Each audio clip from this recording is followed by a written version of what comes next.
우리 잠깐 같이 기도드리겠습니다.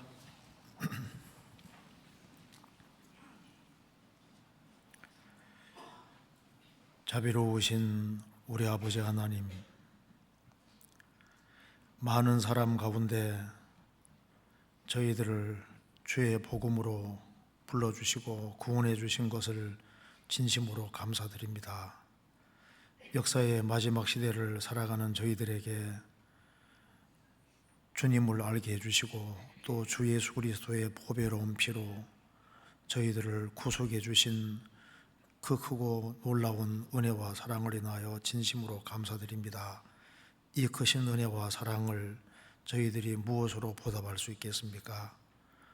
항상 주님의 말씀으로 우리 마음을 일깨워 주시고 우리를 위해서 죽으시고 부활하신 주님, 또 우리와 함께 계시는 주님 앞에 어떻게 행할 것을 알 수 있도록 도와주시고 또 주 안에서 풍성한 열매를 맺는 삶이 될 수 있도록 더욱 도와주옵소서.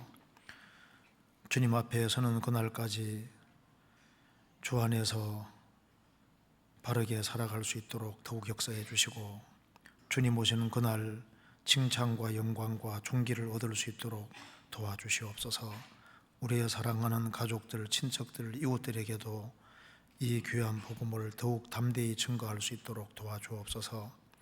이번 금요일부터 있는 추기 수양에 준비하는 그 모든 손길에도 함께 해주시고 이번에도 많은 사람을 인도해 주셔서 하나님께 영광과 찬송이 돌아가는 귀한 수양회가 되도록 도와주옵소서. 그리고 전국적으로 신실한 주의 일꾼들을 많이 일으켜 세워주시고 주님 오시는 그날까지 이 귀한 복음을 전 세계적으로 더 힘있게 증거할 수 있도록 도와주시고 우리 모두를 귀하게 사용해 주옵소서. 오늘 이 시간에도 주님께서 함께 해주시고 우리에게 필요한 말씀을 주시고 우리의 마음을 일깨워 주옵소서. 주 예수 그리스도 이름으로 기도하옵나이다. 아멘. 성경 로마서 8장 찾으시겠습니다. 로마서 8장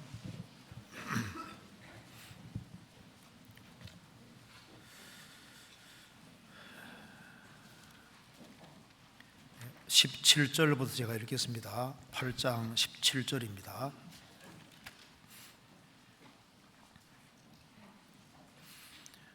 자녀이면 또한 후사 곧 하나님의 후사요 그리스도와 함께한 후사니 우리가 그와 함께 영광을 받기 위하여 고난도 함께 받아야 될 것이니라. 생각건대 현재의 고난은 장차 우리에게 나타날 영광과 좋게 비교할 수 없도다. 24절 우리가 소망으로 구원을 얻었음에 보이는 소망이 아니니 보는 것을 누가 바라리요. 만일 우리가 보지 못하는 것을 바라면 참음으로 기다릴지니라. 33절입니다. 누가 능히 하나님의 택하신 자들을 송사하리요. 의롭다 하신 이는 하나님이시니 누가 정죄하리요. 죽으실 뿐 아니라 다시 살아나신 이는 그리스도 예수시니 그는 하나님 우편에 계신 자요 우리를 위하여 간구하시는 자시니라. 누가 우리를 그리스도의 사랑에서 끊으리요. 환난이나 곤고나 핍박이나 기근이나 적신이나 위험이나 가리랴.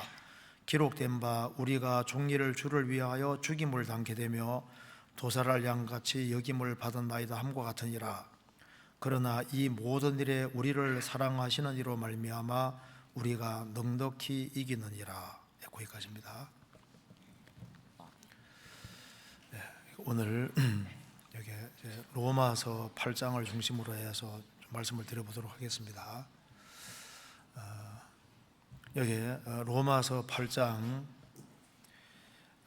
18절 말씀에 고난이란 말이 나와 있고 영광이란 말이 나와 있습니다. 18절에 생각건대 현재의 고난은 장차 우리에게 나타날 영광과 좋게 비교할 수 없도다. 이 말씀에 고난이란 말이 나와 있고 영광이란 말이 나와 있습니다. 그리고 24절에는 우리가 소망으로 구원을 얻었음에 보이는 소망이 소망이 아니니 보는 것을 누가 바라리요. 만일 우리가 보지 못하는 것을 바라면 참음으로 기다릴지니라. 24절에 소망이란 말이 나와 있습니다. 그리고 참 소망이 있는 사람은 참음으로 기다릴지니라. 기다리는 것은 인내입니다. 그래서 이게 고난과 영광, 소망과 인내라는 말이 여기에 나와 있고, 그리고 그 뒤에 보면은 26절 이하에 보면은 삼위 하나님이 이제 우리를 위하신다는 말이 각각 3번 나와 있습니다. 그러니까 26절에는 성령이 우리를 위해서 친히 간구하신다고 했습니다. 성령이 구원받은 사람 속에 들어와 오셨고, 또 구원받은 사람 속에서 우리를 위해서 직접 간구해 주신다고 했습니다. 또 32절에는 자기 아들을 아끼지 아니하시고 우리 모든 사람을 위하여 내어 주신이라고 했습니다. 성부 아버지 하나님은 자기 아들을 아끼지 아니하시고 우리 모든 사람을 위해서 십자가에 내어 주셨다. 그래서 어찌 아들과 함께 모든 것을 은사로 주지 아니하시겠느냐. 성령께서는 우리를 위해서 기도해 주시고 성부께서는 우리를 위해서 그리스도를 보내주셨고 또 아들과 함께 모든 것을 우리를 위해 은사로 주신다고 했습니다. 또 34절에는 그리스도께서 죽으시고 부활하셨고 우리를 위해서 하나님 우편에서 친히 간구하신다고 했습니다. 그래서 여기 각각 3번이나 성부, 성자, 성령이 우리를 위하신다고 했습니다. 그래서 우리가 구원받을 때도 하나님이 도우셨고 하나님은 모든 것을 우리를 위해 사시기 때문에 36절에도 우리가 종리를 주를 위하여, 그래서 하나님이 우리를 위하시는 것이 확실한 사람은 그 사람도 주를 위해서 살게 되는 겁니다. 그래서 여기 오늘 로마서 8장을 중심으로 조금 생각을 해보겠습니다. 우리가 이제 예수님 피로 죄를 사함 받을 때 죄 사함 받은 사람 속에 성령이 들어오십니다. 그래서 성령을 받은 사람만 그리스도인입니다. 그러니까 죄 사함을 얻어라 그리하면 성령을 선물로 받으리니, 그 죄를 사함 받은 사람이 이제 구원받은 사람이고 죄 사함 받을 때 성령이 들어오셔서 이제 그리스도인이 되는 겁니다. 그런데 이제 그리스도인의 신앙 생활을 딱 한마디로 요약하면은 18절에 말한 대로 고난입니다. 생각건대 현재의 고난은 필수라는 것을 그리스도인들이 마음속에 새기는 것이 중요할 겁니다. 현재는 고난인 거예요. 만일 이제 구원받고 난 이후에 아주 편안하게 살아야 되겠다 그 생각하면은 성경하고 안 맞습니다. 현재의 고난은, 이게 현재는 그리스도인은 고난으로 특징 지어져 있습니다. 그리고 현재 고난을 주시는 이유는 나타날 영광이 있기 때문이라고 얘기를 하고 있습니다. 그래서 그리스도인 하면은 일단 먼저 떠올리는 것이, 그리스도인들은 구원받은 즉시 예수님하고 연결이 되기 때문에 고난은 아주 필수적인 것이 되는 겁니다. 그래서 만일 그리스도인이 되고 난 이후에 고생할 각오를 하지 않는다면 그 사람은 신앙생활을 제대로 할 수 없을 겁니다. 그리고 여기에 24절에는 우리가 소망으로 구원을 얻었다고 했습니다. 우리는 눈에 보이는 소망 때문에 구원받은 것이 아닙니다. 우리는 영원한 소망 때문에 구원을 받았습니다. 그래서 보는 것을 누가 바라리요? 땅의 소망을 걸고 산다면 그리스도인으로 합당치 않다는 걸 말하는 겁니다. 여기 보는 것을 누가 바라리요? 눈에 보이는 모든 것은 다 없어지는 겁니다. 천지는 없어지게 돼 있고 눈에 보이는 건 그 어떤 것도 소망이 될 수 없다는 겁니다. 우리는 눈에 보이지 않는 것을 바라고 구원을 받은 거예요.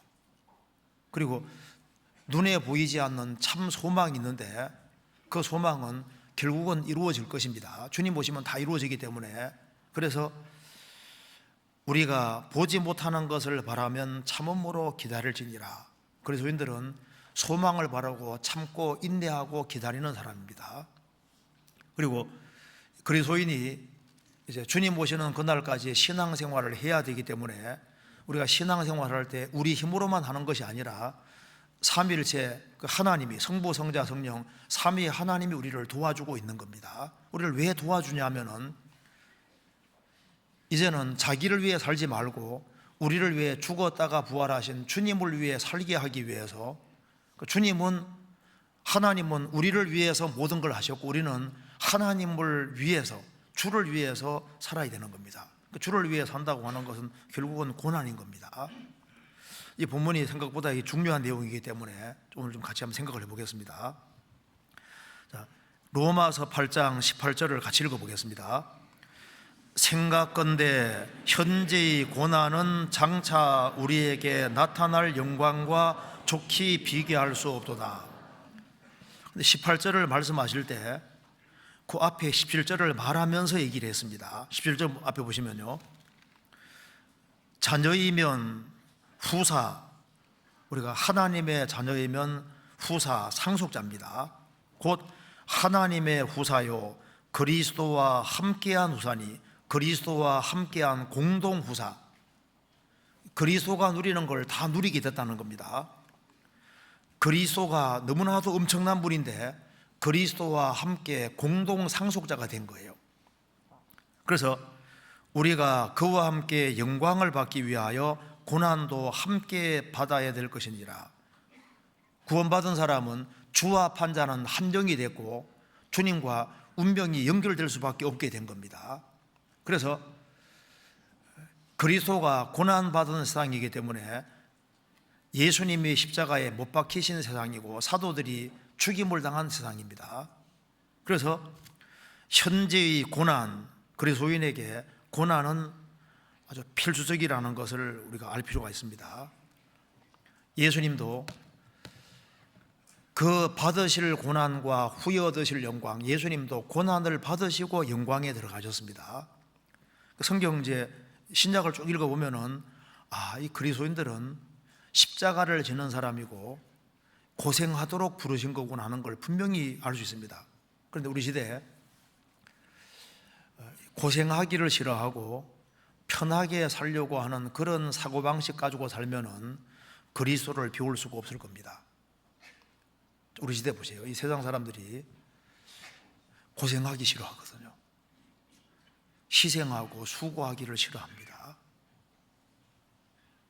그런데 우리가 구원을 받을 때 우리는 그리스도와 함께 고생하도록 부르심을 받았습니다. 그래서 이 고난은 원래부터 오는 것이라고 생각을 해야 됩니다. 아브라함은 갈대아 우르에 살았습니다. 그가 하나님과 연결되지 아니하면은 갈대아 우르가 엄청난 도시였습니다. 그 당대에 아주 큰 도시인데 거기에 이제 보면은 좀 부자인 사람은 2층 집에 살고 그리고 방을 한 14칸 정도 이렇게 방 14개 꽤 많은 거죠. 그러니까 아브라함이 도시 생활하던 사람입니다. 그런데 하나님이 부르셨을 때 이제 하나님하고 이제 연결되는 아브라함은 그때부터 고생길에 들어서는 겁니다. 그러니까 하나님하고 연결된다는 것 자체는 세상 사람과 다른 길을 걷게 되는 거니까 고생이 시작되는 거예요. 그러니까 갈대아 우르에서 하란까지 가는데도 1000km가 넘습니다. 하란까지 가는 것도 힘든 거고 가나안 땅 들어가고 그러니까 엄청 먼 거리를 가는 거예요. 그리고 그는 가나안 땅 들어가서도 평생 텐트에 살았습니다. 그러니까 하나님하고 연결된다는 것은 일단 고생을 각오하지 않으면 안 되는 거예요. 야곱도 장자의 축복을 받고 난 이후에는 에서가 죽이려고 했지 않습니까? 그러니까 그대로 이제 하란으로 도망가는 길에 광야 생활이 시작됐고, 그래서 그로부터 해서 처가살이 20년, 야곱이 얼마나 고생을 많이 했습니까? 요셉도 17살 나이에 이제 하나님이 넣어주시는 꿈이 있었습니다. 치리자가 된다는 그 축복, 꿈을 받고 난 이후에는 형제들에게 내몰려서 에집트에서 13년 이상 얼마나 고생했습니까?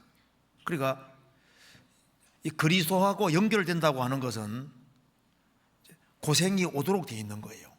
그래서 야고보서 1장 보면은 내 형제들아 너희가 여러 가지 시험을 만나거든 온전히 기쁘게 여기라. 여러 가지 시험을 만나거든, 만난다면이 아니라 만날 때입니다. 만난다면이면은 안 오는 사람도 있는 겁니다. 만날 때 그 말은 온다 그 말입니다. 시련은 오기 때문에 올 때 원래부터 올 것이 오니까 기뻐하라 그렇게 말하고 있는 겁니다. 그리스도인이 됐다고 하는 것은 일단은 시련 안에 들어가는 거예요. 그래서 불같은 시련은 오게 되어 있습니다. 그래서 그리스도인들은 동일한 믿음을 받았고 동일한 하나님을 믿기 때문에 동일한 고난 속에 같이 들어가 있는 거예요. 그래서 현재의 고난은, 그리스도인의 신앙생활은 고난으로 특징 지어집니다. 그래서 이 세상에 살아가는 가운데 내가 남보다 좀 고생을 더 해야 되겠다, 고생을 좀 더 하려고 하는 그런 마음을 처음부터 가지고 산다면 신앙생활을 아주 잘할 수 있을 겁니다.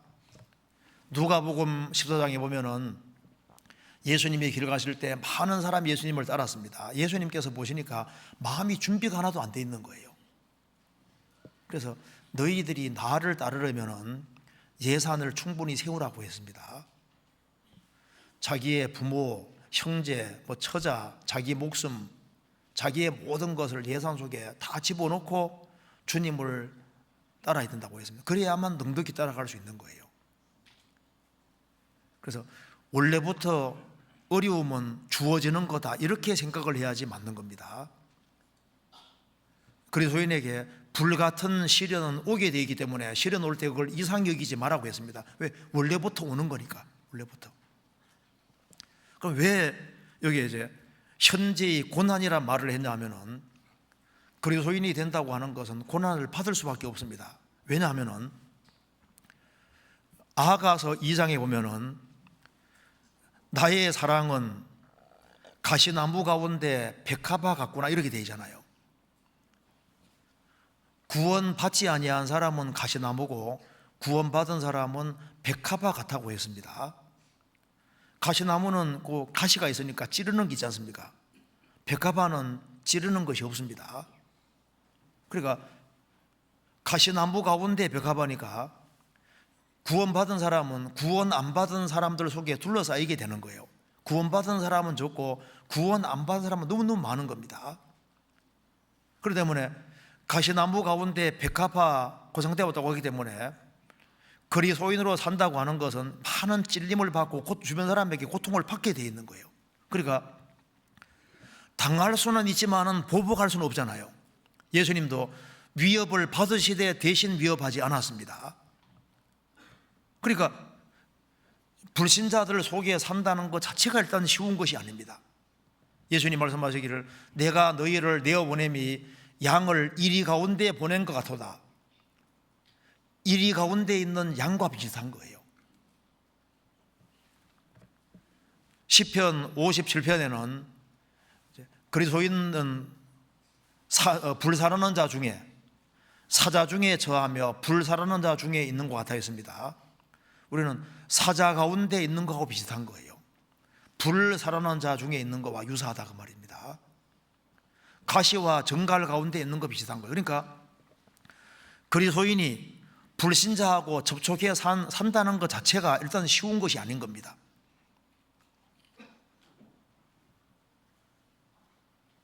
그리스도인들은 세상에 비치고 세상의 소금인데 불신자하고 신자하고 일단 사고방식이 너무 다르잖아요. 그래서 일단 같이 있는 것부터 가시방석이 되는 겁니다. 구원을 안 받을 때는 세상 친구하고 얘기가 잘 됐을지라도 구원받고 나면 잘 안 통하죠. 대화가 잘 안 되잖아요. 대화가 너무 잘 되면 그것도 문제입니다. 동네가 저쪽 동네가 아닌지 생각해 봐야 됩니다. 구원받은 사람 안 받은 사람 뭐 이 잘 안 통하는 게 있다니까요. 그리고 왜 이게 고난이 있게 되냐 하면은 세상 사람들이 가는 길을 안 걷게 되지 않습니까? 죄와 허물로 죽었다가 주님의 생명 받고 산자가 되면은 세상을 거스리는 힘이 있는 겁니다. 그러니까 그 전에 죄 짓던 사람이 또 같이 죄 지어가면 괜찮은데 그 사람들하고 구별되니까 이상히 여겨 비방하고 싫어하고 왕따시키고 이제 그런 일이 생기도록 되는 겁니다. 성경 한번 찾아봅시다. 베드로전서 4장 보시겠습니다.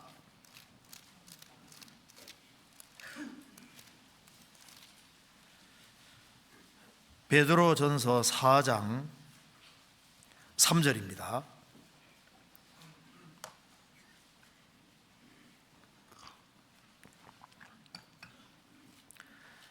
너희가 음란과 정욕과 술취함과 방탕과 연락과 무업한 우상 숭배를 하여 이방인의 뜻을 쫓아 행한 것이 지나간 때가 족하도다.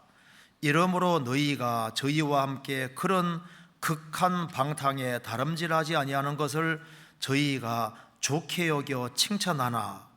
이렇게 기록되어 있으면 좋은데 이상히 여겨 비방하나 이래 되어 있잖아요. 그러니까 어제까지 죄 짓던 사람이 딱 구별돼서 죄에서 구별되면은 좋아하는 것이 아니라 이상히 여기고 비방한다고 말입니다. 그런 극한 방탕에 다름질하지 않는 것을 다른 번역에는 극한 방탕의 홍수에, 구원 안 받은 사람은 극한 방탕의 홍수에 지금 떠내려가고 있는 거예요. 그럼 거기서 이제 나왔으면은 방탕의 홍수에 떠내려가는 사람은 사람 살려야 될 거 아니에요.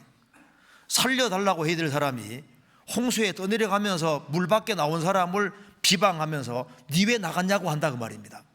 아니, 홍수에 떠내려가면 나온 자가 잘 된 거잖아요.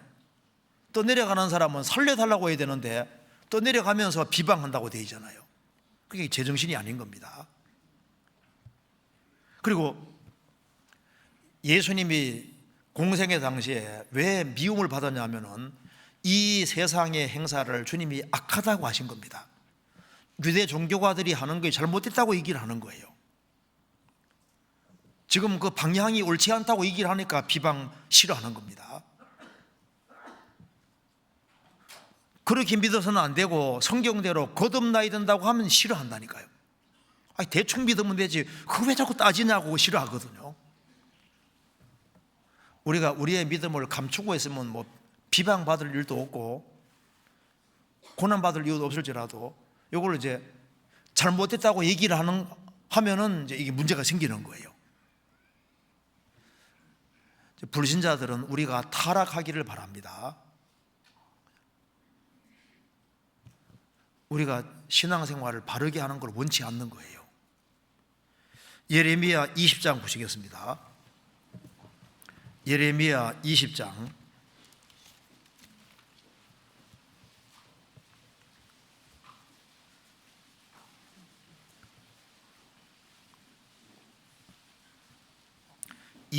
9절입니다. 내가 다시는 여호와를 선포하지 아니하며 그 이름으로 말하지 아니하리라 하면 나의 중심이 불붙는 것 같아서 골수에 사무치니 답답하여 견딜 수 없나이다. 나는 무리의 비방과 사방의 두려움을 들었나이다. 그들이 이르기를 고소하라 우리도 고소하리라 하오며 나의 친한 벗도 다 나의 타락하기를 기다리며 피차 이르기를 그가 혹시 유혹을 받으리니 우리가 그를 이기어 우리 원수를 갚자 하나이다. 하나님 말씀을 전하면은 싫어하는 거예요. 나의 친한 벗도 다 나의 타락하기를 기다립니다. 같이 죄짓고 같이 넘어지기를 바라는 거예요. 그래서 우리가 진리를 고소하면은 그것 때문에 사람들이 미워하고 싫어하는 일을 받게 되고 자연스럽게 고난을 받도록 되는 겁니다. 그래서 복음을 붙잡고 살아가면은 복음과 함께 고난받게 되는 겁니다. 그러면 이제 어떤 속담 중에 이런 속담이지 않습니까? 열매 맺는 나무가 돌을 맞는다고. 열매 없는 나무는 그 열매가 없으니까 돌 맞을 일이 없잖아요. 그러니까 주 안에 신앙생활 잘하고 열매가 맺혀가면은 마귀 타깃이 되고 세상 사람 싫어하는 거예요. 그런데 현재의 고난이라 말했는데 왜 그리스도인에게 꼭 고난이 있어야 될까요? 성경 한번 찾아봅시다. 시편 119편입니다.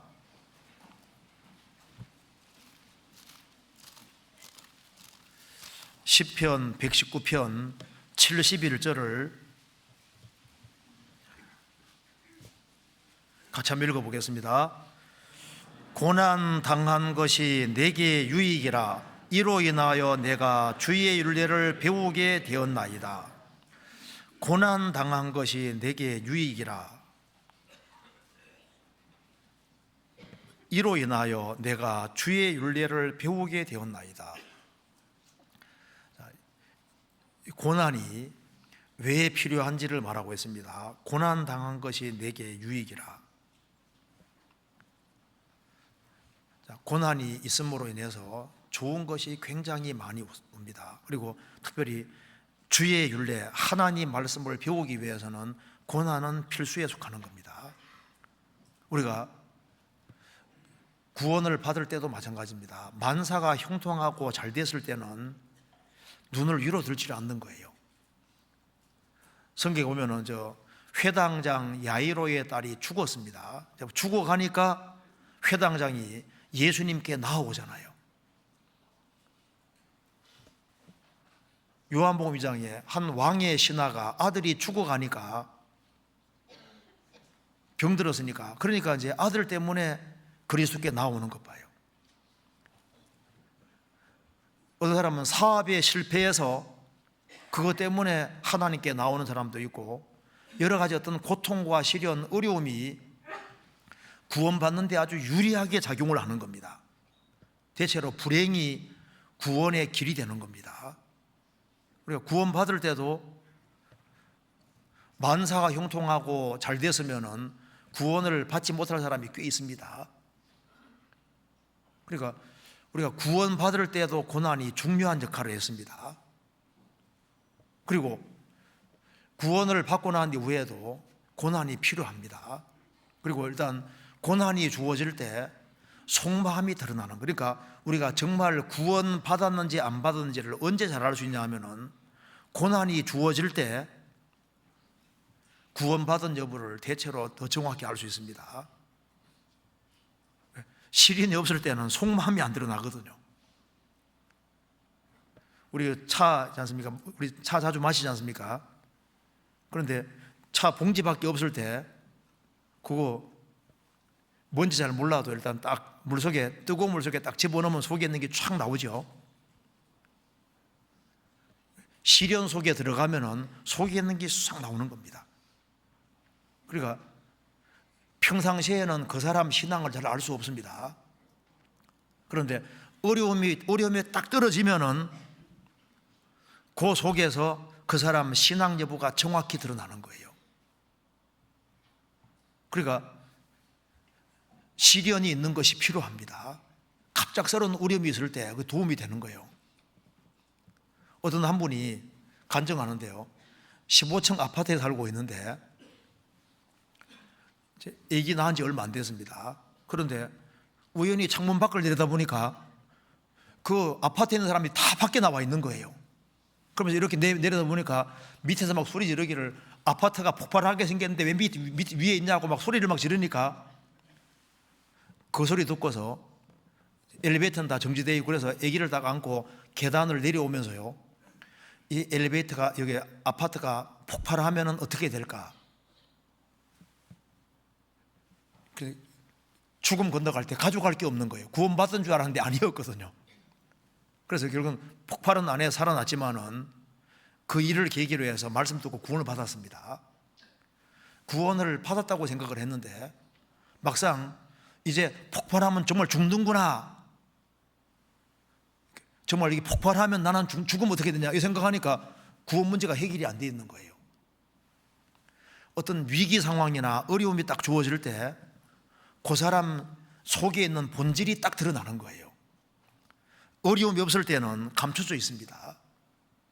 그리고 고난이라는 것이 왜 좋은 거냐 하면은 다윗이 고난 받을 때는 죄를 안 지었잖아요. 그렇죠? 언제 죄를 지었냐 하면은 사무엘하 11장 보면은 다른 사람들은 다 전쟁터에 있는데 그는 왕궁에 있었습니다. 그리고 늦게 일어나지 않습니까? 그래서 결국은 우리의 아내를 범하는 죄를 짓게 되는데 만사가 형통하고 편안하면 이게 마음이 풀려서 세상적이 되기가 쉬운 거예요. 이제는 먹고 살만하다, 나는 이제 어려움이 이제 없어도 된다 이런 생각하고 편안할 때 그때 조심해야 되는 겁니다.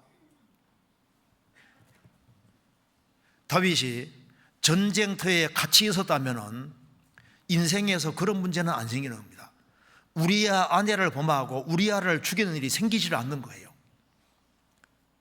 그는 정말 주님을 위해서 군인 정신으로 살다가 이제는 싸울 만큼 싸웠다고 생각하고 전쟁터에서 멀리 있고 왕궁에 편안하게 있는 그 상태에서 고난이라는 것이 없어지니까 자연스럽게 죄가 들어오는 일이 생겼습니다. 그래서 고난받는 자리에 있을 때 고난은 죄를 멀리하게 만드는 겁니다. 그리고 이게 어릴 때부터 자라오면서 꼭 돈이 많은 게 좋은 게 아닙니다. 청소년 시절에는 돈이 없는 것이 굉장히 좋을 수 있어요. 돈이 일단 없으면 죄 지러 갈 수가 없잖아요. 뭐 돈이 있어야 죄 지러 가지. 죄도 돈이 있어야 죄를 짓거든요. 고3 시절에 죄를 적게 짓죠. 목표가 확실하고, 그래 고3 공부할 때 고생이잖아요. 고생. 뭔가 고생을 하고 할 때는 죄가 멀어지는데 이제 편안하고 고난이라는 게 없어지면은 이게 좀 위험한 요소가 될 수 있는 겁니다. 그리고 고난 받는 것이 내게 유익이라고 했는데 고난을 받으면은 그 속에서 불순물이 제거되는 거예요. 순금이 되려면은 이게 자꾸 맞아야 되거든요. 아시죠? 금은 자꾸 맞아야만 이 순금이 됩니다. 많이 맞을수록 불순물이 떨어져 나가는 거예요. 그래서 고난을 자꾸 겪고 어려움을 자초하고 그렇게 할수록 그 사람 믿음이 점점 순수하게 되는 겁니다. 너희 믿음의 시련이 불로 연단하여도 없어질 금보다 더 귀하여. 믿음의 시련을 금을 실현시키는 것과 연결시켰습니다. 그래서 이 금이 불 속에 자꾸 들어갔다 나오면은 순금이 되는 것처럼 그리스도인들이 시련을 받고 고난을 받고 어려움을 겪고 그렇게 하는 속에서 좀 더 순수한 믿음으로 바뀌어져 가는 겁니다. 그리고 시련이라는 것이 없고 고난이 없이는 큰 인물이 될 수가 없는 거예요. 그래서 그리스도인이 신앙이 성장하고 신앙이 자라고 하는 데 있어서 만사가 형통하고 편안하면 신앙이 잘 못 자랍니다. 일단 고생을 해야지 이게 자라는 것이 맞는 거예요. 그래서 신앙이 잘 자랄 수 있는 제일 좋은 일 중에 하나가 고생하는 겁니다. 고통을 받는 것이 그게 자라는 거예요. 창세기 1장에 보면은 혼돈하고 공허한 지구가 아름답게 바뀌는데 몇 가지 요소가 있었습니다. 태초에 하나님이 천지를 창조하시니라. 땅이 혼돈하고 공허하며 흑암이 깊은 위에 있고 하나님의 신은 수면에 운행하시니라. 하나님이 가라사대 빛이 있으라 하시며 빛이 있었고 그 빛이 하나님 보시기에 좋았더라. 이 혼돈하고 공허한 이 지구가 이 아름답게 바뀌는데 6일이라는 시간이 걸렸고 하나님이 가라사대 하나님 말씀을 계속 받으니까 밖에 나가지 않습니까? 또 한 가지는 저녁이 되며 아침에 되는 첫째 날이니라. 저녁이 되며 아침에 되는 둘째 날이니라. 저녁은 고난의 때하고 관계됩니다. 우리 인생도 마찬가지입니다. 지구도 아름답게 바뀔 때 저녁이 되며 아침에 되니 첫째 날이니라. 그래서 날이 지나가면 바뀌어지는 것처럼 그리스도인이 언제 이렇게 조금씩 바뀌냐 하면은 일단 고생을 해야지 바뀌어지는 거예요. 그래서 고난을 받고 또 평탄이 주어지고, 또 고난을 받고 평탄 주어지고, 이제 이것이 반복되는 속에서 조금 성숙해지고 바뀌어지는 겁니다. 그래서 만사가 편안한 것이 무조건 복이라 생각하면 안 됩니다. 꽃병 같은 것도 불에 구운 거하고 안 구운 거 다르잖아요. 일단 꽃병 그냥 만들어 놓은 거하고 불 속에 들어가서 구운 거하고는 완전히 윤기가 다릅니다. 그래서 우리 보면요, 교회 생활은 열심히 한다고 하는데 막 시장 바닥에서 막 그 고생하는 사람, 그래서 주일밖에 못 나오지만 그래도 그 사람 믿음이 쑥쑥 더 자라는 경우도 있잖아요. 고생은 필요한 겁니다. 그래서요, 성경에서 말씀하기를 현재의 고난은 주님이 그 사람이 견딜 수 있는 범위 안에서 고난을 주시는 겁니다. 구원받고 처음부터 막 큰 고난 주시는 게 아니지 않습니까? 어떤 사람은 저는 이렇게 생각합니다. 성경 읽으면서 야, 내게 욥과 같은 고난 좀 어떡하나, 내 자녀가 몇 명 있는데 몽땅 데려가시면 어떡하나, 막 그렇게 막 스트레스 받는 사람이 있는데 욥이 아니잖아요. 아니, 그거 아무에게나 주는 게 아닙니다. 그 사람 그 신앙 분량에 맞게끔 주시는 거예요. 어쨌든 간에 그 사람 분량 안에서 주님이 고난을 주시는데, 고난을 겪으면은 타인의 위로자가 될 수 있는 겁니다. 고생을 안 하면은 다른 사람 속을 알 수가 없어요. 가난을 안 겪어봤으면은 가난한 사람 마음이 이해가 안 됩니다. 질병으로 고통 겪지 아니한 사람은 고통하는 사람 마음을 헤아릴 수가 없는 거예요. 자식 문제 때문에 막 고민을 안 해본 사람은 그 자식 하나 제대로 못 키우냐고 건드려지는데, 그래도 말 잘 듣는 자식이 태어났으니 다행이지, 자식은 자기 마음대로 되는 문제가 아니지 않습니까? 아이고 자매님 뭐 그런 거 하나 못 참아하는데, 그게요, 자기는 안 당해봤으니까. 당해보면 얼마나 힘든데요.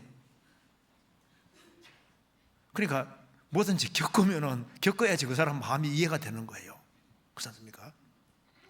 그래서 주님이 다른 사람의 위로자가 되도록 하기 위해서 그 사람 견딜 범위 안에서 이렇게 시련 같은 걸 주는데, 나중에 잘 극복하고 오면요, 그게 이제 다른 사람을 위로하는 데 도움이 되게 하는 거예요. 그리고 왜 고난이 좋은 거냐 하면은, 고난이 있을 때 하나님께 부르짖게 되는 겁니다. 특별히 사방이 막힐 때, 그때 하나님이 하나님께 매달리게 만들기 위해서 고난 주시는 것도 있습니다. 성경 한번 찾아봅시다. 시편 50편입니다.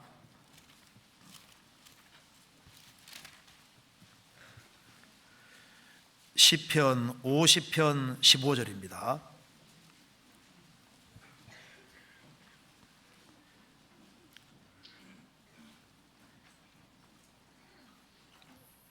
환난 날에 나를 부르라. 내가 너를 건지리니 내가 나를 영화롭게 하리로다. 환난 날에 나를 부르라. 언제 그 절실한 기도가 나오냐면은 환난이 있을 때, 시련이 있을 때, 사방이 꽉 막힐 때, 인간의 도움이 끝날 때 하나님께 겸손하게 되고 부르짖게 되는 겁니다. 그래서 시련이 있고 어려움이 있을 때는 사람이 마음을 낮추게 되고 하나님께 부르짖게 되는 거예요. 그리고 어려움이 있을 때, 그때 하나님이 내 가까이 계시다는 것을 더 느끼게 되는 겁니다. 만사가 형통하고 잘 돼갈 때는 하나님이 가까이 있는 걸 잘 모릅니다. 너무 힘들고 내 주변에 모든 사람이 다 나를 떠나고 내 혼자 있게 됐을 때, 가장 고독하고 힘들게 됐을 때, 그때 주님이 가까이 계시다는 걸 느끼게 되지 않습니까? 그래서 사람은 위로자가 되지 못해도 주님은 그걸 아시는 거예요. 그리고 이제 이 시련이라는 게 자꾸 지나가면은 육신의 껍질이 뺏겨지는데, 육신 껍질을 뺏기는 제일 좋은 길이 이제 시련을 통과하는 겁니다. 그래서 시련을 통과하면은 이제 영적으로 밝아지게 되는 겁니다. 그래서 우리 인생에서 겨울이 주어지는 것이 필요합니다. 인생에 겨울이 오면은 그럼 그 속에서 안 보이던 것이 많이 보이는 거예요. 이 성경은 신령한 책이기 때문에 만사가 편안하면요 성경이 안 들어옵니다. 그런데 힘들면은 성경이 잘 들어오게 되는 거예요. 언제 설교가 잘 들리던가요?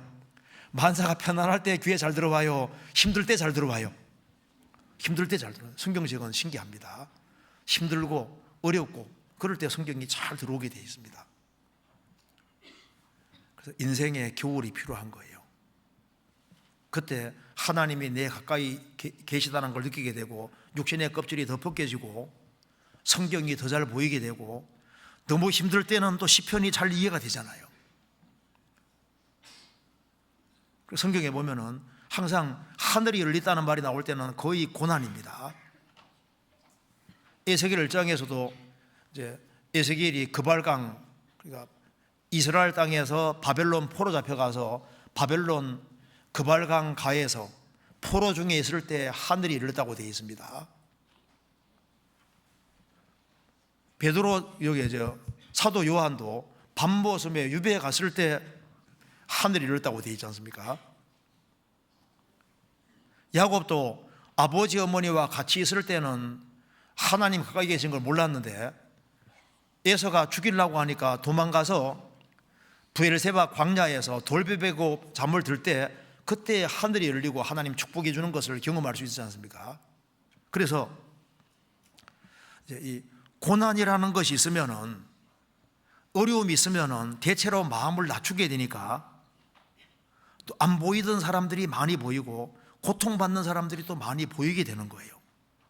그리고 부자가 많은 동네가 신앙이 활발한 것이 아니라 어려운 것이 많이 있는 사람들이 있는 그 교회가 훨씬 더 신앙 영적으로 강건할 수가 있는 겁니다. 가난한 자에게 믿음을 부여하게 하신다는 말씀대로 옛날에 2차 대전 이후에 1945년에서 그 50년 그 5년 사이에 독일에서 아주 교회가 막 미어 터졌거든요.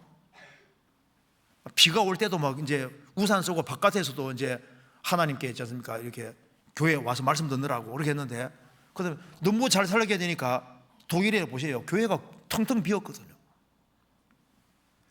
2차 대전 끝나고 난 이후에 패전했고 너무너무 힘드니까 다 교회에 몰려와서 하나님께 매달렸는데, 이제 제일 잘 사는 나라가 되니까 교회는 텅텅 비고 노인밖에 없잖아요.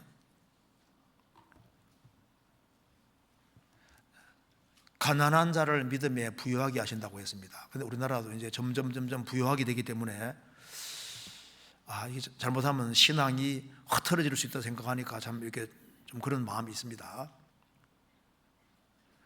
그래서 현재의 고난이 필요한 겁니다. 그리고 고난이 있을 때 하나님을 크게 생각하게 되는 거예요. 이게 평탄할 때는 자기가 잘나서 뭐 잘 되는 줄 알거든요. 자기가 너무 힘들고 하는 것이 있을 때는 자기를 낮추게 되고 자기가 작아지게 되고 하나님께 매달리고 하나님 그게 되는데, 어려움 없을 때는 잘못하면요 배가 불러서 여호와가 누구냐 하고 하나님을 멀리하고 그럴 수도 있는 겁니다. 구원받은 사람은 자기 십자가가 있습니다. 아무든지 나를 따라오려거든 자기를 부인하고 날마다 자기 십자가를 지고 나를 줄 것이니라. 자기 십자가가 있습니다. 그건 자기 십자가이기 때문에 다른 사람에게 안길 수도 없고 자기가 져야 될 십자가가 분명히 있는 거예요. 구원받고 주님 앞에 갈 때까지 자기가 져야 될 십자가가 있습니다. 고난은 있는 겁니다. 그리고 일종의 고난은 하나님이 나를 후히 대접한다는 증거가 될 수 있는 겁니다. 다른 형제 자매는 저렇게 편안하게 사는데 나는 왜 이렇게 힘들까? 근데 그게 어쩌면은 하나님이 후한 대접해 주는 것이 될 수도 있는 겁니다. 그러니까 남 너무 부러워할 거 없어요. 만사가 형통하고 잘 돼 간다고 해서 꼭 좋은 거냐? 그거 아닐 수 있습니다. 나는 돈을 많이 벌어서 헌금 많이 한다. 근데 과부는 두렙돈밖에 안 바쳤는데 제일 많이 바쳤다고 했거든요. 나는 쪼달리게 살지만은 거기에서 헌금 생활을 할 때 주님이 그걸 더 크게 볼 수도 있는 겁니다. 그렇지 않습니까? 성경 한번 찾아봅시다. 시편 13편입니다. 1절입니다.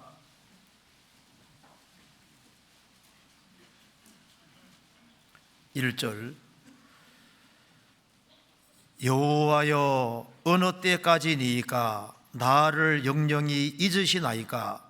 주의 얼굴을 나에게서 언제까지 숨기시겠나이까? 내가 나의 영혼에 경영하고 종일토록 마음에 근심하기를 어느 때까지 하오며 내 원수가 나를 쳐서 자긍하기를 어느 때까지 하리이까? 여호와여 여호와 내 하나님이여 나를 생각하사 응답하시고 나의 눈을 밝게 하소서. 두렵건대 내가 사망의 잠을 잘까 하오며. 여기 시편 기자가 말했습니다.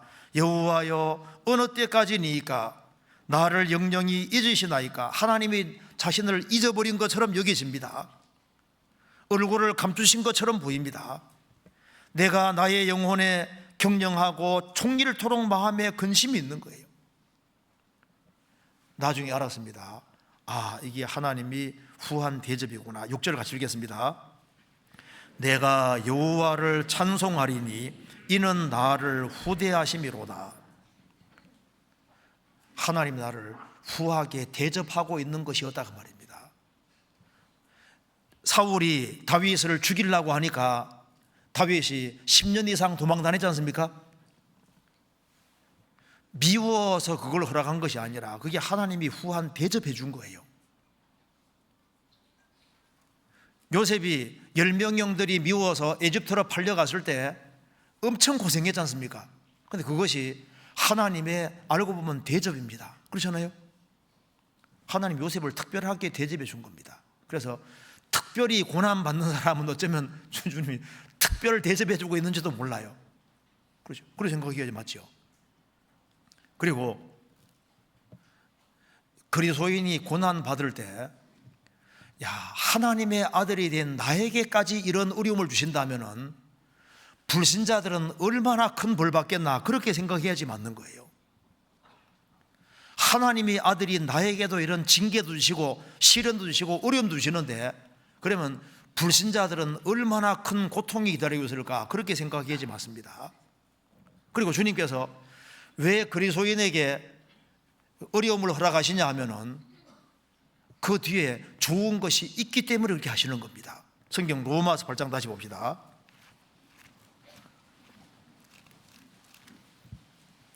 8장 18절에 생각컨대 생각을 해야 됩니다. 그리스도인은 생각을 좀 할 필요가 있습니다. 생각컨대 이 부분은 18절은 생각을 많이 하면 할수록 좋은 겁니다. 생각컨대 현재의 고난은 장차 우리에게 나타날 영광과 좋게 비교할 수 없도다. 현재의 고난과 장차 우리에게 나타날 영광, 장차 우리에게 나타날 영광이 뭘까요? 어떤 영광이 있길래 이 세상에서는 고난을 주시는 걸까요? 모든 사람이 죄를 범하였음에 하나님의 영광이 이르지 못하더니, 그런데 구원을 받은 사람은 하나님의 영광을 바랄 수 있게 되었습니다. 성경 로마서 5장 보시겠습니다.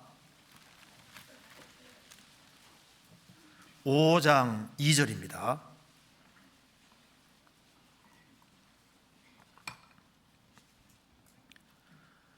또한 그로 말미암아 우리가 믿음으로 서 있는 이 은혜에 들어감을 얻었으며 하나님의 영광을 바라고 즐거워하느니라. 우리가 믿음으로 현재에 서 있는 이 은혜에 들어감을 얻었다. 이 은혜 속에 들어가는 이런 길은 믿음입니다.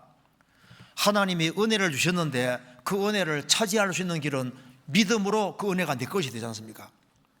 우리가 구원받았을 때 은혜 안에 들어갔고 은혜 위에 지금 서 있는 겁니다. 믿음으로 현재 서 있는 이 은혜에 들어가면 얻었으며, 은혜 안에 있는 사람은 하나님의 영광을 바라고 즐거워하느니라. 하나님의 영광을 바랄 수 있게 되었습니다.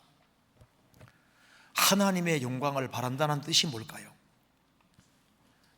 구원을 받은 사람, 하나님의 은혜를 받고 은혜 안에 서 있는 사람은 하나님의 영광을 바랄 수 있게 됐다. 어떤 게 하나님의 영광일까요? 모든 사람이 죄를 범하였음에 하나님의 영광이 이르지 못하더니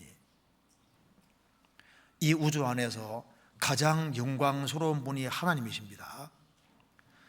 하나님이 얼마나 엄청나신 분입니까? 여호와는 광대하시니 크게 찬양할 것이라. 그의 광대하심을 청량치 못하리로다. 정말 어마어마하신 하나님인데, 이제 구원받고 나면은 하나님의 영광을 바라고 즐거워한다. 인간이 범죄함으로 하나님을 대면해 볼 수 없게 된 겁니다. 이 세상에서 이 하나님의 영광 중에 가장 첫 번째는, 이제 구원을 받은 사람은 하나님의 영광을 바랄 수 있는데 하나님의 영광스러운 모습을 볼 수 있는 특권이 주어지게 됩니다. 모세는 하나님과 친하게 지냈습니다. 그는 성경 처음 5권을 기록한 사람이지만은 모세의 소원이 뭡니까? 출애굽기 33장에 말씀했습니다. 하나님 제발 하나님의 영광을 좀 보여달라고. 그는 하나님의 모습을 보기 원했는데 하나님께서 너는 내 얼굴을 보지 못할 것이다. 나를 보고 살 자가 없음이니라. 그런데 구원을 받은 사람은 하나님의 영광을 실제로 봅니다. 계시록 22장에서도 하나님의 얼굴을 직접 본다고 되어 있잖아요. 하나님의 얼굴을 보는 것은 정말 영광인 거예요. 불신자들은 하나님의 그 얼굴의 영광을 떠나서 영원한 멸망영벌을 받게 되지만은, 그리스도인들은 바로 하나님을 직접 대면해 볼 수 있는 그 영광이 주어지는 거예요. 옛날에 황제 얼굴 보는 것은 영광입니다. 우리를 구원하신 주님을 정말 얼굴에서 볼 수 있는, 이건 영광 중에 영광인 거예요. 그리고 천국은 영광으로 충만한 세계입니다.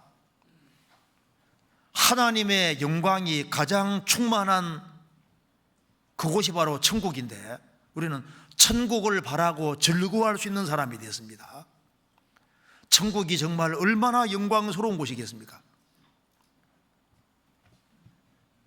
그리고 예수님이 하나님 보좌 우편에 앉으셨는데 거기가 우리가 갈 자리입니다. 에베소서 1장 2장 보면은 그리스도인들은 하나님 보좌 우편에 앉지 않습니까? 우편에 앉으시니 그리스도의 신부가 되고 하나님의 아들로서 하나님 보좌 우편에 그 영광의 자리에 앉는 이 특권이 구원받은 사람에게 있는 겁니다. 우리가 하나님의 영광을 바랄 수 있게 되는데, 성경 구약에 보면은 다윗이 무이보셋, 요나단 아들 무이보셋은 양다리에 다 절었는데요, 다윗 상에서 같이 먹고 마시지 않습니까? 우리가 주님 앞에 갔을 때 주님의 상에 같이 참여해서 같이 더불어 먹고 마실 수 있는, 그건 정말 영광스러운 거예요. 그리고 주님은 만왕의 왕이신데 우리도 세세토록 왕노릇 한다는 것이, 이게 정말 축복이지 않습니까? 그런데 놀라운 것 중에 하나는 우리가 주님처럼 바뀌어지는 거예요. 하나님의 영광을 바라고 즐거워하느니라. 지금 우리가 지금 아담 형상을 입고 있는데, 주님 오시는 그날 주님의 형상을, 그리스도 형상을 입고 주님처럼 되어서 얼굴을 대해서 본다 그 말입니다. 하나님의 영광을 바라고 즐거워하느니라. 이건 특별한 특권인 겁니다. 그리고 구원을 받은 사람은 구원받았다는 것 자체가 하나님의 영광 중에 들어갈 수 있는 길을 얻게 된 거예요. 하나님의 영광을 바라고 즐거워하느니라. 그래서 현재의 고난은 장차 우리에게 나타날 영광과 좋게 비교할 수 없도다. 자, 우리 천국 들어가면 우리가 유명한 자가 됩니다. 그 생각해 보셨죠? 성경 한번 찾아볼까요? 여기에 고린도 후서 6장 보시겠습니다. 6장 9절에 보시겠습니다.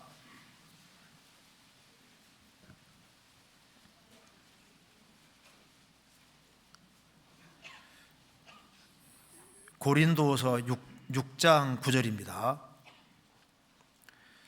무명한 자 같으나 유명한 자요, 죽는 자 같으나 보라 우리가 살고, 징계를 받는 자 같으나 죽임을 당하지 아니하고, 근심하는 자 같으나 항상 기뻐하고, 가난한 자 같으나 많은 사람을 부유하게 하고, 아무것도 없는 자 같으나 모든 것을 가진 자로다. 무명한 자 같으나 유명한 자요. 이 세상에서는 아무리 유명해져도 잠시 후에 다 잊혀집니다. 이 세상에 유명해도 별로 오래 기록하지 않지 않습니까? 금방 잊어먹어버려요. 비석에 이름 새겨도 시간 지나면 없어져 버립니다. 여호와를 버리는 사람은 이름이 흙에 기록되기 때문에 흙에 기록되면 금방 지워지는 거예요. 그런데 무명한 자 같으나 그리스도인들은 유명한 자입니다. 십자가 옆에 죽어가던 강도, 십자가 위에서 구원받았죠. 그 강도 천국 가면은 유명한 사람입니까? 유명하지 않은 사람입니까? 유명한 사람이죠. 천국 들어가면 그 십자가 옆에 죽어가던 강도 때문에 은혜 받은 사람들이 엄청 많을 겁니다. 나도 당신 때문에 구원받게 됐다고 간증 많이 안 나오겠어요? 십자가 옆에 죽어가던 강도 기적적으로 구원받았지만 그건 정말 유명한 사람일 겁니다. 구원받은 모든 사람은 저 위에 가면은 유명해지는 게 이게 영광인 거예요. 신구약 성도들이 다 알아보고 천만 천사가 다 알아보고 영원히 기억되는, 이건 정말 영광이 아니겠습니까? 무명한 자 같으나 유명한 자요. 주님은 삭개오를 알고 계시지 않습니까? 뽕나무 위에 올라가 있는 삭개오, 삭개오야 이름 딱 불렀습니다. 주님은 이름으로도 다 아시는 겁니다. 무명한 자 같으나 유명한 자요, 죽는 자 같으나 보라 우리가 살고, 징계를 받는 자 같으나 죽임을 당하지 아니하고, 근심하는 자 같으나 항상 기뻐하고, 가난한 자 같으나 많은 사람을 부유하게 하고, 아무것도 없는 자 같으나 모든 것을 가진 자로다. 아무것도 없는 자 같으나 모든 것을 가진 자가 맞습니다. 왜? 그리스도를 소유한 사람은 그리스도와 공동우사니까, 예수님과 공동 상속자니까, 예수 믿고 구원받은 사람만큼 부자는 없는 겁니다. 우리보다 부자 있으면 나와보라 그래 봐요. 그리스도와 공동 상속자라고 되어 있습니다. 그리스도와 공동 상속자니까 이게 얼마나 유명한 거예요. 얼마나 영광스러운 거냐 그 말입니다. 그래서 베드로전서 1장에는 천사들도 살펴보기 원한다. 천사들이 부러워하는 것은 이 세상에 누굴까요? 천사들은 하나님의 아들이 되지 못하고 그래서 신부가 될 수 없습니다. 천사들은 지음받은 순간부터 하나님을 계속 섬겨왔지만은 하나님 아들이 될 수가 없어요. 그러니 천사들이 부러워하는 것은 그리스도인밖에 없는 거예요. 죄인이 구원받아서 하나님 품에 들어가는데 천사들은 전부 다 종입니다. 구원받은 사람을 섬기라고 보낸 종이기 때문에 영원토록 종인 거예요, 종. 그러니까 진짜 유명한 사람들은 그리스도인인 겁니다. 그래서 주님 오시는 그날 우리가 휴거될 때 역사 속에서 구원받은 모든 사람이 주님 앞에 서고 그리스도인들이 산채로 주님 앞에 딱 서게 될 때 이게 얼마나 영광스러운 겁니까? 예수님이 변화산상에서 변화되실 때 옆에 모세와 엘리야가 섰는데 영광 중에라는 말이 나와 있어요. 영광 중에. 그 영광이거든요. 모세는 죽었다가 주님 앞에 서는 사람 대표, 엘리야는 산채로 들림받은 것처럼 주님 오시는 그날 산채로 주님 앞에 서는 것이 이게 얼마나 영광스러운 거냐 그 말입니다. 들림받는 사람은 영광스러운 사람들입니다. 주님 오시는 그날 그게 구원받은 이유 하나 때문에 그 영광 중에 참여한다는 것이 얼마나 큰 복입니까? 현재의 고난은 장차 우리에게 나타날 영광과 좋게 비교할 수 없도다. 스데반이 돌에 맞아 죽을 때 스데반이 뭐라 했는지 아시죠? 보라, 하늘이 열리고 그리스도께서 하나님 우편에 서신 것을 보노라. 예수님 하나님 보좌 우편에 앉아 계셨는데 서신 것을 보노라. 왜 서셨을까요? 스데반 영접하려고. 만왕의 왕 되신 주님을 서게 했다.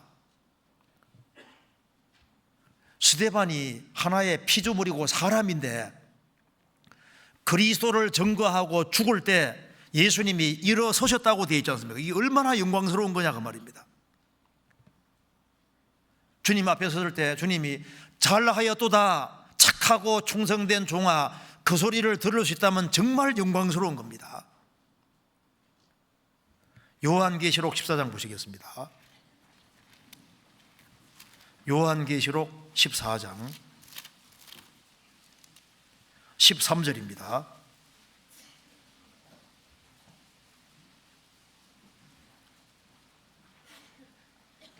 또 내가 들으니 하늘에서 음성이 나서 가로되 기록하라, 자금 이후로 주 안에서 죽는 자들은 복이 있도다 하시매 성령이 가라사대 그러하다.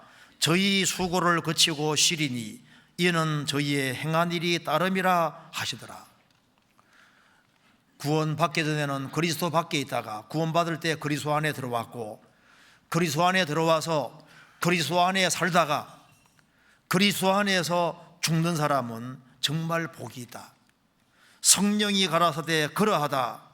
저희 수고를 그치고 쉬리니 이는 저희 행한 일이 따름이라 하시더라.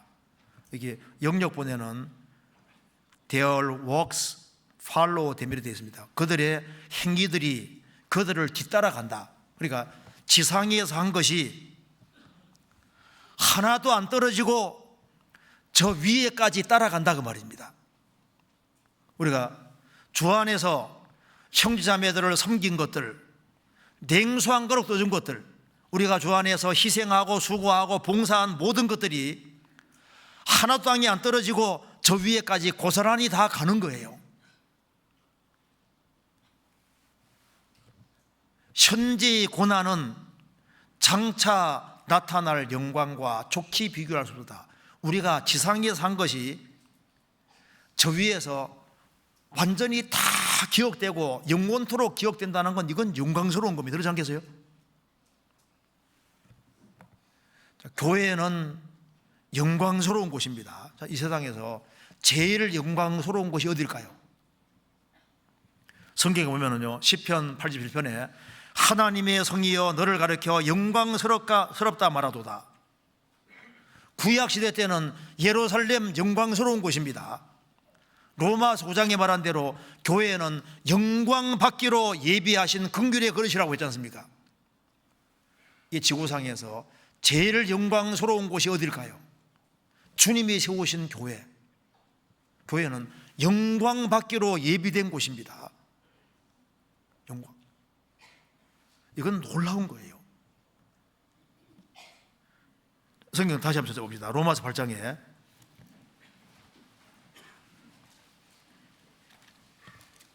(8장 18절에) 생각건대 현재의 고난은 장차 우리에게 나타날 영광과 좋게 비교할 수 없도다. 현재의 고난과 장차 나타날 영광은 비교 자체가 이게 불가능합니다. 성경 찾아봅시다. 고린도후서 4장 17절.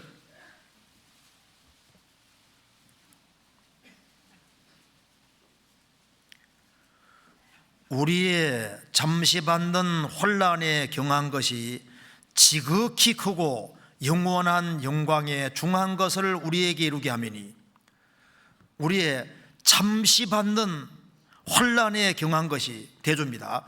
잠시 대신에 영원, 환난 대신에 영광, 경한 것 대신에 중한 것, 지극히 크고 중한 것. 우리가 잠시인데 이것이 영원한 것으로 되는 겁니다. 예를 봐요. 내가 이제 어떤 사람에게 내가 신방을 했다. 어려운 형제에게 신방을 했다. 잠시잖아요. 근데 신방을 했는데 저기 저 위에 가면은 절대 안 잊어지는 겁니다. 영원한 거. 쉽게 말해서. 그러니까 지상에 산 것이 잠시인데 무한히 영원히 계속 기억된다 그 말입니다. 그리고 우리가 조그만 걸 하는데 위에서 주실 영광은 이건 영원한 것이기 때문에 이거는 이 문제에 대해서는 생각을 해볼 필요가 있습니다. 생각건데 생각을 많이 해야 됩니다. 말라기 한번 찾아봅시다. 말라기서 3장 보시겠습니다.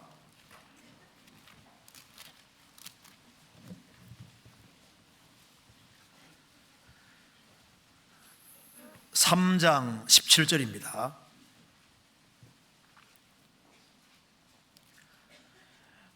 만군의 여호와가 이르노라 내가 나의 정한 날에 그들로 나의 특별한 소유를 삼을 것이요 또 사람이 자기를 섬기는 아들을 아낀같이 내가 그들을 아끼리니 그때 너희가 돌아와서 의인과 악인이며 하나님을 섬기는 자와 섬기지 않은 자를 분별하리라.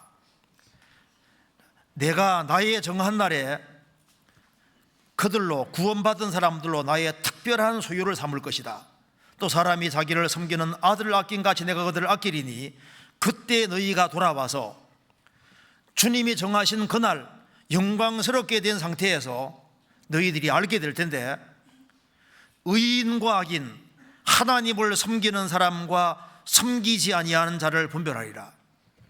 의인과 악인 차이가 얼마나 큰지, 하나님을 섬기는 사람과 섬기지 않는 사람이 얼마나 큰 차이가 있는지를 확실하게 알게 될 것이다.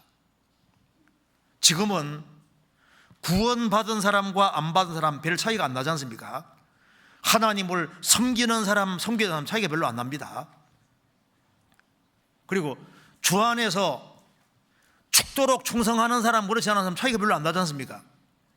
그런데 주님 앞에 서게 되는 그날 그 차이가 아주 어마어마한 차이로 질 겁니다. 구원받은 사람, 구원 안 받은 사람 차이가 지금 별로 안 나죠. 주님 앞에 가게 되면 영원한 천국과 영원한 지옥, 부활의 몸과 흉측한 몸, 영원한 기쁨과 영원한 슬픔과 고통, 이거 완전 차이가 나는 겁니다. 구원받아도 마찬가지입니다. 구원받아도 영광의 차이가 있을 것을 얘기를 한 겁니다. 우리가 조금 수고하는데 주님이 어마어마한 것을 주는 것이 맞는 거예요. 제가 이런 생각을 해봤습니다. 왜 하나님이 순교를 허락하실까?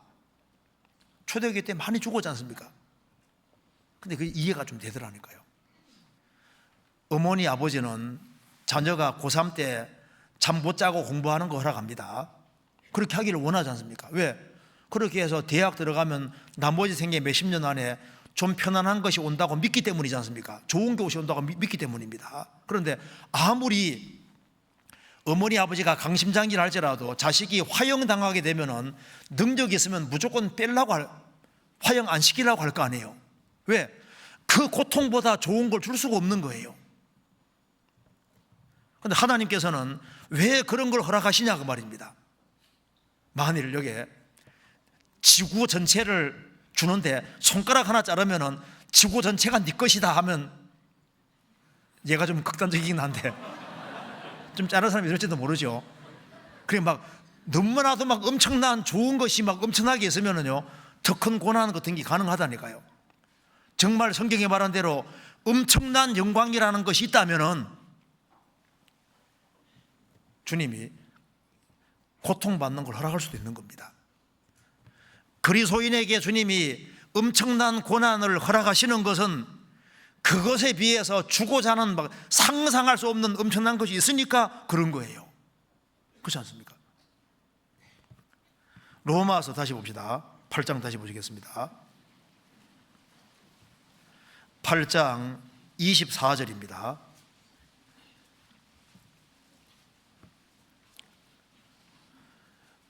우리가 소망으로 구원을 얻었음에 보이는 소망이 소망이 아니니 보는 것을 누가 바라리요. 우리는 소망으로 구원을 받았습니다. 사람이 살아가는데 꼭 필요한 것이 소망입니다. 그래서 이제 호모라는 말이 이게 사람이란 말인데, 에스페란스라는 말이 이게 희망이란, 소망이란 말인데요. 사람은 희망하는 존재다, 소망하는 존재다. 소망 없이는 사람이 못 산다 그 말입니다. 제가 그 할린제이가 브리핑한 것을 이렇게, 미국에 그 할린제이라는 사람이 있거든요. 그 사람 브리핑하면서 이런 얘기를 하더라니까요. 사람은 음식 없이는 40일을 살고 물 없이는 3일 살고 공기 없이는 8분 살 수 있는데 소망이 없이는 겨우 1초밖에 못 산다. 사람이 소망이 있어야지 할 수 있는데 사람은 소망하는 존재가 맞습니다. 허파에는 공기가 필요하듯이 사람에게는 희망이 필요하다, 그런 말도 있는데, 그렇죠? 사람은 소망이 있어야 살 수 있는데 이 세상의 소망은, 그것은 다 없어지는 소망입니다. 우리 시대 보시면 어떤 사람은 돈벌이에 대해서 아주 엄청난 소망 가지고 있습니다. 세상 것에 대해서 갈망하고 소망하는데 눈에 보이는 소망은 소망이 아니라고 성경이 얘기했습니다. 우리는 진짜 소망을 바라고 구원받았습니다. 그래서 세상 사람의 소망과 그리스도인들의 소망은 다릅니다. 보는 것을 누가 바라리요? 이게 왜 보는 것이 왜 소망이 아니냐면은 예수님 말씀하신 대로 천지는 없어지기 때문입니다. 이 세상도 그 종족도 다 지나가고 우리가 보고 있는 여러 나라들도 다 없어집니다. 만국의 도시가 다 무너지게 돼 있고 우리가 사용하는 모든 물건도 다 없어지게 되는 거니까 이 세상의 것은 다 없어지니까 소망이 될 수가 없는 거예요. 우리의 소망은 다른 소망입니다. 우리는 소망으로 구원받았습니다. 우리는 어떤 소망을 가지고 있을까요? 디모데전서 1장에서 말씀하기를 우리의 소망이신 그리스도.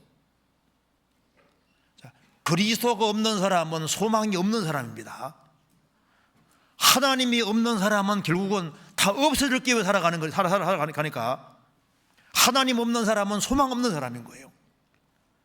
그리스도가 소망이기 때문에 그리스도가 있는 사람은 소망이 있는 사람입니다. 로마서 15장 보시겠습니다. 15장 12절.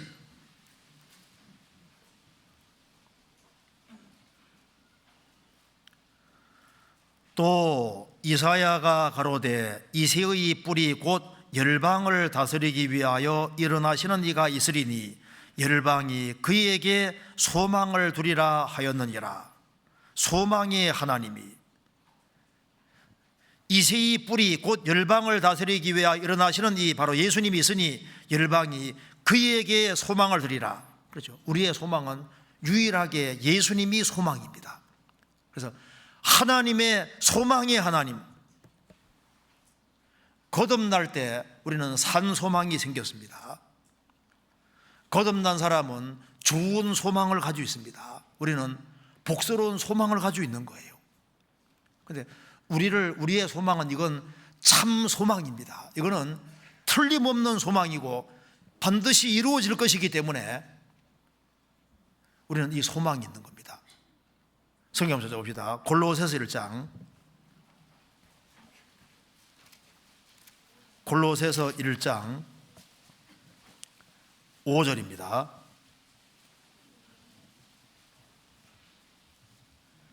(1장 5절)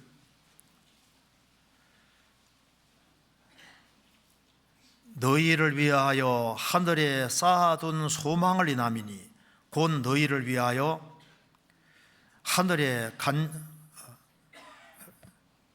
곧 너희가 전에 복음 진리의 말씀을 들은 것이라. 너희를 위하여 하늘에 있는 소망입니까? 쌓아둔 소망입니까?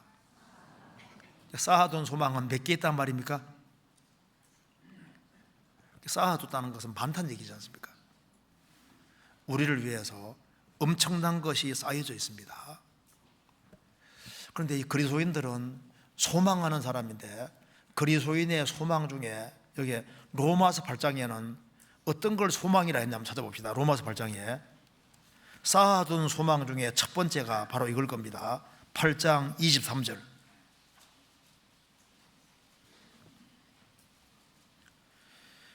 이뿐 아니라 또한 우리 곧 성령의 처음 익은 열매를 받은 우리까지도 속으로 탄식하여 양자될 것 곧 우리 몸의 구속을 기다리느니라.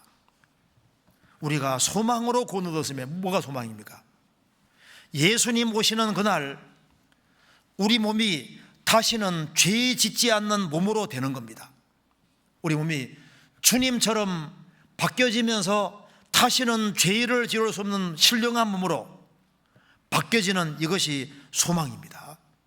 우리는 의의 소망이 있는데, 의가 거하는 새하늘 새 땅에서 우리 몸이 주님처럼 바뀌어서 다시는 죄를 짓지 않는 몸으로 바뀌어지는 이 소망이 있다 그 말입니다. 이 소망은 주님 오시면 틀림없이 이루어지는 소망입니다. 쌓아둔 소망이라 그러는데 정말 우리는 소망이 많지요. 디도서 1장에는 영생의 소망이란 말이 나와 있습니다.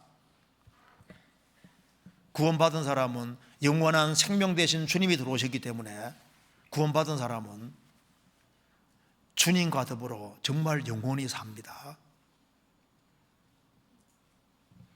그래서 불로초가 누군지 아시죠? 예수님이 불로초입니다. 예수님 얻으면은 이제 영생하는 거예요. 영생의 소망이 있습니다. 그러니까 이제 요 영생의 소망은 요걸 생각하면은 우리가 영원히 살게 되는 거니까 구원받은 사람하고 영원히 살게 될 거 아니에요. 그렇죠? 요한계시록 7장에는 아무라도 설 수 없는 큰 무리를 했는데 역사 속에서 구원받은 모든 사람이 저 위에 서게 되는데, 구원받은 사람과 영원히 살게 되니까 누구에게 잘해야 될까요? 구원받은 사람에게 잘해야 되는 겁니다. 그리고 구원받은 사람을 선대하고 구원받은 사람을 위해서 희생하고 수고하는 것이 그게 지혜로운 거예요. 우리는 영생의 소망이 있습니다. 사도행전 24장에는 부활의 소망이라고 하는데, 우리는 부활의 소망이 있는데 이런 모습이 아니라 주님처럼 영광스러운 모습으로 바뀌어서 영광의 세계 속에 살 수 있는 그런 소망이 있습니다. 부활의 소망이 있잖아요. 이제 못생긴 사람도 조금만 참으면은 영광스럽게 바뀝니다. 씨앗이 꽃이 되는 것처럼, 애벌레가 나비가 되는 것처럼 주님 오시는 그날 저도 안경 벗습니다. 완전히 바뀔 거 아니에요. 그건 신나잖아요. 그리고 우리는 천국의 소망이 있습니다. 너희는 마음에 근심하지 말라. 하나님을 믿으니 또 나를 믿어라. 내 아버지의 집에 거할 곳이 많도다. 천국이 정말 있는 거예요. 천국의 소망이 있습니다. 사랑이 충만한 세계. 하나님이 계시니까, 하나님은 기쁨의 하나님이기 때문에 기쁨과 즐거움으로 충만한 세계, 영원한 즐거움 있는 세계 속에 들어가는 게 실제인 거예요. 그리고 우리는 상봉의 소망이 있습니다. 우리 구원받은 사람 주님을 상봉하게, 주님을 뵙게 되고 천사들도 보게 되고 신구약 성도를 다 보게 되는 거예요. 우리가 가능하면 전도를 많이 해야 될 이유도, 전도에서 구원받은 사람은 저 위에 다 만날 거 아니에요. 불의의 제물로 친구를 사귀어야 됩니다. 왜냐하면 없어질 때 저희가 너희를 영원한 처소로 영접하리라. 저 위에서 다 만나게 되는데, 특별히 사랑하는 가족들 저 위에서 만나야 되잖아요. 구원받은 게 확실하면 만납니다. 상봉하는 것이 맞잖아요. 그리고 우리가 세세토록 왕노릇한다는 말도 사실입니다. 욥기 7장 한번 찾아봅시다. 욥기 7장 1절에 보시겠습니다.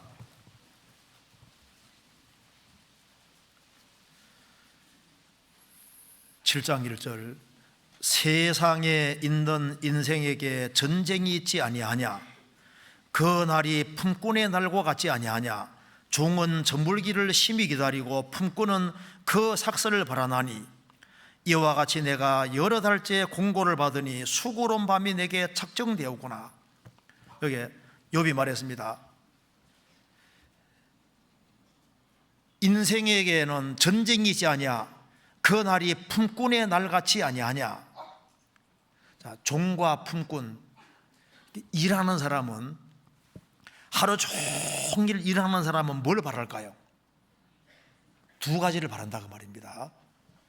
저물기를 심히 바라고 안식을 원하는 거예요. 또 한 가지는 삭슬을 바란다. 자기 대가를 바라는 겁니다. 우리는 이 세상 살아가면서 품꾼처럼 지금 생을 살아가는데 세상 살이가 일단 고생이지 않습니까? 우리가 이 세상에서 고생하면서 고생하는 생애 속에서 뭘 바라냐면은, 야, 정말 안식이 있으면 좋겠다. 쉬면 쉴 수 있으면 좋겠다. 주님 오시는 그날 참 안식이 있습니다. 구원받을 때 영원의 안식이 이루어졌고, 겸손과 온유의 명예를 메고 배울 때는 마음이 힘을 쉴 수가 있고, 이제 주님 오시면 정말 몸까지 안식하잖아요. 그리고 내가 고생하고 수고하는 것에 대해서 삭시, 보상이 주어지면 그거로 만족할 수 있는 겁니다. 고생을 할 때 고생에 대해서 대가가 두둑하게 주어지면 그거 할만하잖아요. 욥은 말합니다. 10명의 자녀가 죽고 재산 다 날아가고 너무 고통스러운데 자신을 품꾼이라고 말합니다.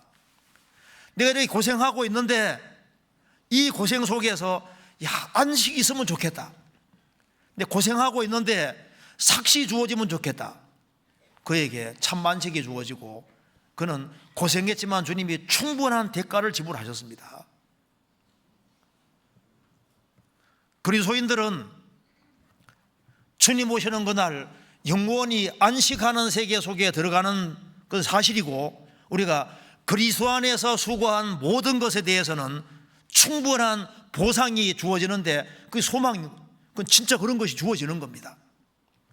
한 달 동안 열심히 직장인으로 일하는 사람은 한 달 월급을 소망하지 않습니까? 우리 수고한 것에 대해서 틀림없는 보상이 주어지게 되어 있습니다. 그리고 소망이 있는 사람은 다 견딜 수 있습니다.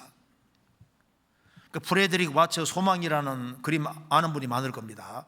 그 보면은 지구 위에 한 여자가 이렇게 수금 타고 있는데요, 빗바 타고 있는데 줄이 다 끊어져 한 줄밖에 안 남았습니다. 얼굴은 이제, 눈은 이렇게 붕대로 감고 있고 눈도 안 보이고 줄도 다 끊어졌습니다. 비참한데 딱 한 줄 남았습니다. 그게 바로 소망이에요. 소망의 줄입니다. 한 줄이 남아있지만은 소망이 있으니까 찬송할 수 있다고 말입니다. 우리에게는 소망이 있습니다. 의인은 죽음에도 소망이 있느니라. 우리는 소망으로 구원을 받은 겁니다. 로마의 그 카타콤 순교지 그거 가면요, 그게 다시 많이 그려져. 다시 왜 그려져 있냐면은 히브리서 9장에 말한 대로 소망의 다시라고 되어 있잖아요. 소망의 다. 카타콤 굴 속에서 고통받지만은 우리는 소망이 있다고 말입니다.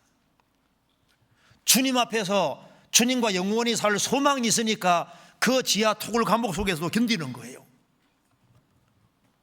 우리는 소망이 있습니다. 로마서 8장 보시겠습니다.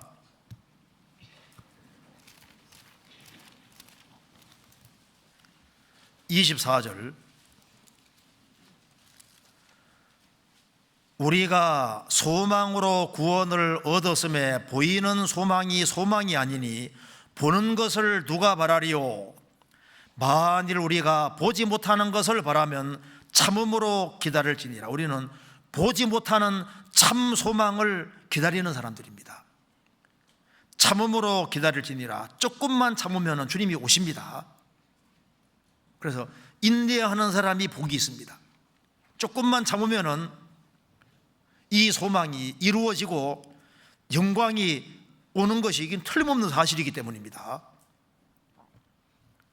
그리고 구원받은 우리가 신앙생활을 끝까지 해야 되기 때문에 우리가 하나님 아들 되고 그리스도의 신부가 되고 그리스도와 공동 후사가 됐을 때 이 영원한 영광, 이 소망을 정말 얻게 하시려고 하나님이 도우시는 겁니다. 26절 보시겠습니다.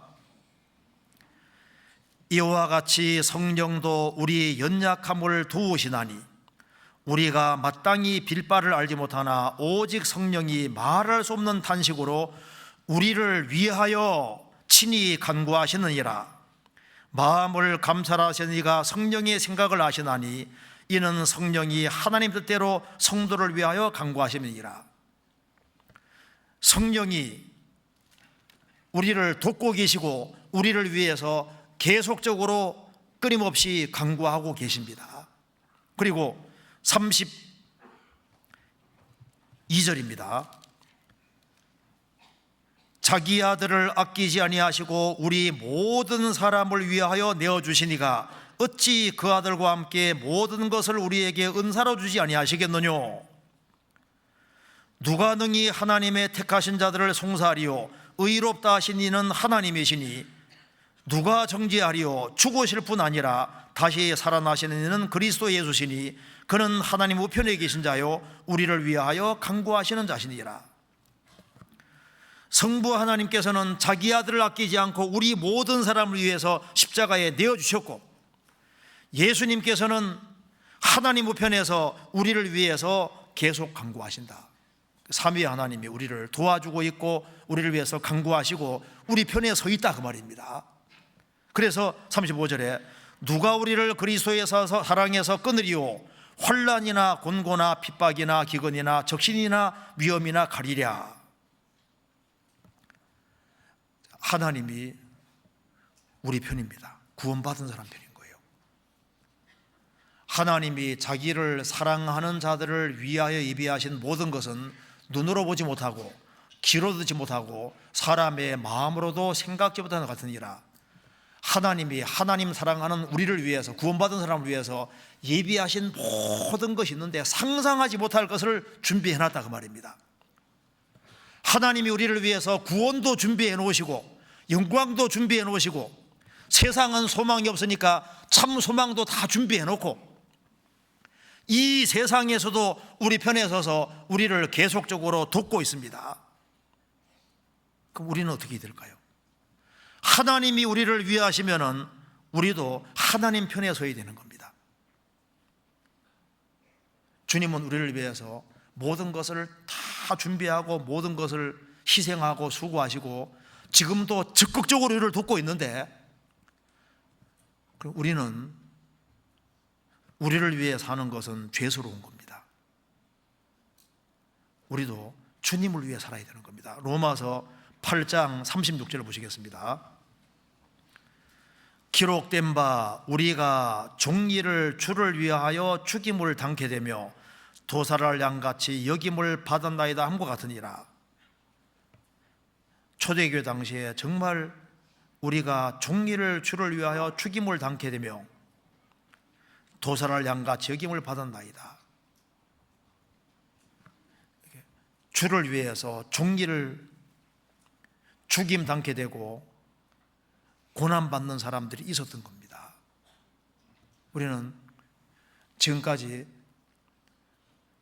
먼저 구원받은 사람의 많은 희생과 고생 그 속에서 우리가 복음을 받게 된 겁니다. 우리도 주를 위해서 사는 것이, 그것이 우리가 받은 모든 은혜를 보답하는 길이 되는 겁니다. 주님이 우리 편에 서서 우리를 위해 하신다면 우리도 주를 위해 사는 것이 마땅한 겁니다. 로마서 14장 보시겠습니다. 14장 7절 8절 같이 읽겠습니다. 우리 중에 누구든지 자기를 위하여 사는 자가 없고 자기를 위하여 죽는 자도 없도다. 우리가 살아도 주를 위하여 살고 죽어도 주를 위하여 죽나니 그러므로 사나 죽으나 우리가 주의 것이로라. 우리 중에 누구든지 자기를 위하여 사는 자가 없다.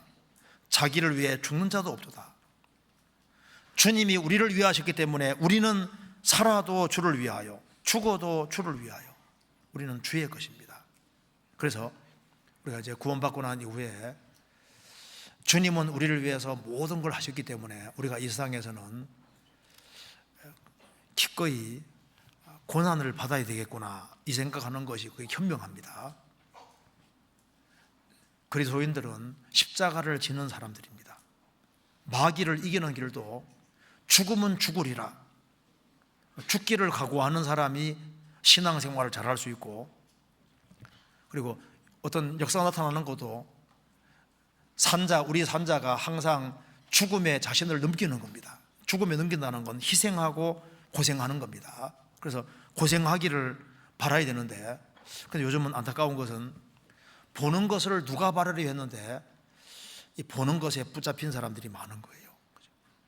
보는 것을 누가 바라요?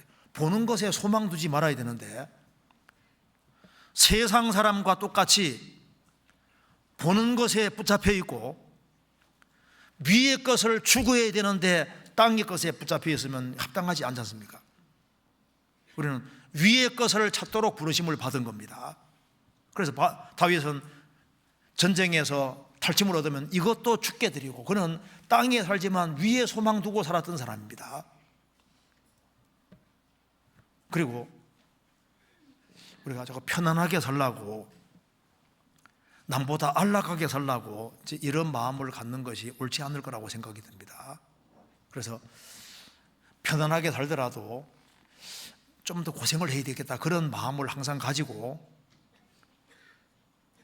그런 마음을 가지고 살아야지 그 마음이 하나님이 기뻐하시는 마음이라고 생각합니다. 내가 좀 더 편안하게 살아야지, 눈에 보이는 것에 더 관심을 가져야지, 이런 마음보다는 주님이 나를 위해 모든 걸 하셨다면 나도 주님 앞에서 좀 더 고생해야 되겠다, 좀 더 희생해야 되겠다, 그런 마음을 가지고 행할 때 그 마음이 주님 보실 때 합당하고 좋은 마음이라고 생각하고, 그리고 이제 세상에서는 어차피 그리스도인이기 때문에 내가 구원받은 사람으로서 더 희생하고 살자 하는 그런 마음 가지고 살았으면 좋겠습니다. 같이 기도하시겠습니다. 자비하신 우리 아버지 하나님, 저희들을 주의 보배로운 피로 구원해 주신 것을 감사드립니다. 소망 없는 세상에 소망을 주시고 우리를 위해서 모든 것을 예비해 놓으신 것을 너무나도 감사드립니다. 그리스도인의 본분을 잊지 아니할 수 있도록 도와주시고,